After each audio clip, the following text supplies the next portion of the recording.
నమస్కారం, welcome to మన news. నేను మీ anchor Sukanya. The fastest regional news. NDSA అది కొంచెం స్పెల్లింగ్ మిస్టేక్స్ అవుతున్నట్టున్నారు మీరు. అది ఎన్డీఎస్ఏ రిపోర్ట్ కాదు, ఎన్డీఏ రిపోర్ట్. అది ఎన్డీఏ రిపోర్ట్. ఎందుకంటే ఎన్డీఎస్ఏ రిపోర్ట్ అయితేనేమో అది ఒకటేసారి ఇస్తుంది.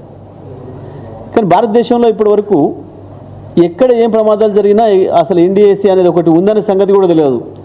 మొత్తం ఈ దేశానికి ఒక ఎన్డీఎస్ఏ అనేది ఒకటి ఉంది అని అడ్రస్ చెప్పింది కాళేశ్వరం మొదటిసారిగా. కానీ అది ఎన్డీఎస్ఏ రిపోర్ట్ కాదు, ఎన్డీఏ రిపోర్టు. కాంగ్రెస్ బీజేపీలు కలిసి తయారు చేసిన ఎన్డీఏ రిపోర్ట్. విచిత్రం ఏంటంటే దాంట్లో ఎన్డీఏ భాగస్వామ్యం వరకే ఉండాలి, కానీ తెలంగాణ కాంగ్రెస్ కూడా దాంట్లో భాగస్వామ్యం ఉంది ఆ ఎన్డీఏ రిపోర్ట్లో. లేకపోతే ఏముంది, బుద్ధి ఉండాలి కొంచెమన్నా.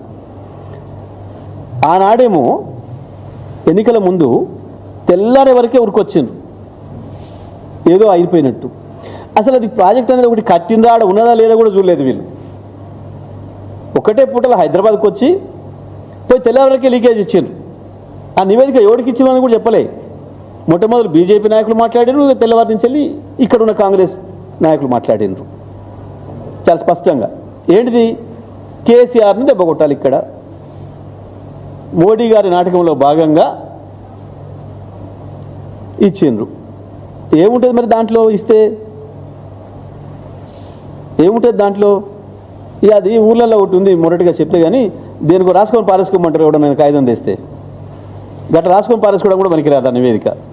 అదో నివేదిక, దానికి ప్రశ్న, దానికి ఆన్సర్ కావాలన్నా. ఏముంటుందో తెలియదా, ఎందుకు వచ్చిందో తెలియదా? ఇప్పుడు అసెంబ్లీ ఎన్నికల ముందు ఒక 2 రోజుల ముందు, పార్లమెంట్ ఎన్నికలకు ఒక 2 రోజుల ముందు దేని కొరకు చర్చ? ఈ పనికి మాలిన చర్చ తీసుకొచ్చి రేపటి సభనేందో డైల్యూట్ చేస్తామని చెప్పి ఒక పిచ్చి కళలు అంటున్నారు ఇద్దరు కలిసి. బడే బాయ్ చోటే బాయ్ మీ డ్రామాలలో పడే పరిస్థితులలో ఏం లేరు. తెలంగాణ ప్రజలకు అంత అమాయకంగా ఏం లేరు. నేను మా వాళ్ళకు కూడా చెప్తా ఉన్నా, ఎవరు దాన్ని పట్టించుకునే పని లేదు. అక్కడ రాసి పారేసుకోవడం పనికొస్తుంది ఆ నివేదిక, ఆ ఎన్డీఏ ఇచ్చిన నివేదిక. అది ప్రశ్న కాదు, జవాబు కాదు, అది చర్చనే కాదు.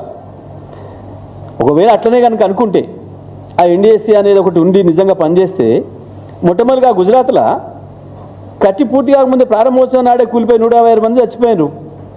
గాడికి ఎందుకు పోలేదు ఆ ఎన్డీఎస్సీ? ఇప్పటికీ బీహార్, గుజరాత్లలో వరుసగా మేము ఉన్నదే కూలిపోవడానికి, మేము కట్టేదే కూలిపోవడానికి అన్నట్టుగా కడుతున్నారు. ఒక్కరోజు ఒక్క చోటికి పోయినట్టు సందర్భమే కనపడలేదు. ఎన్డీఎస్సీ అనేది ఒక సంస్థ ఉందని, దానికి ఒక్క తెలంగాణలో కాళేశ్వరం కడతారు, అది ఊలిపోతుంది, దాని మీద మేము నివేదిక తయారు చేయడానికే ఉన్నాం మేము అన్నట్టుగా.